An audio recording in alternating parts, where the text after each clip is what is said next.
ఎలా వచ్చింది ఈ సినిమా? మంచి సినిమా అన్న. ఎలా? Good well intention film. జెన్యున్గా చెప్పాం, జెన్యున్గానే చెప్పాం అన్న.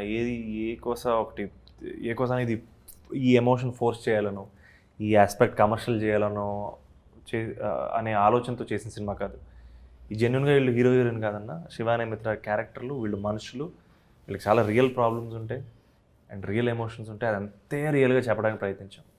మీ క్యారెక్టరైజేషన్లో ఉన్న రిలేటబుల్ ఫ్యాక్టర్ మాకు ట్రైలర్లోనే కనెక్ట్ అయిపోయింది. ఇతను ఏం బిహేవ్ చేస్తాడు, ఎలా ఉంటాడంటే వీడు మనలా ఉన్నాడు, వీడికి ఏమి పెద్దగా సినిమాల్లో కనిపిస్తున్నాడు కాబట్టి వేరే క్వాలిటీస్ నేను రాసినట్లేదు. అది నోటీస్ చేస్తాం. వెరీ రిలేటబుల్, మనలో ఒకడన్నా, మనలాంటుడే.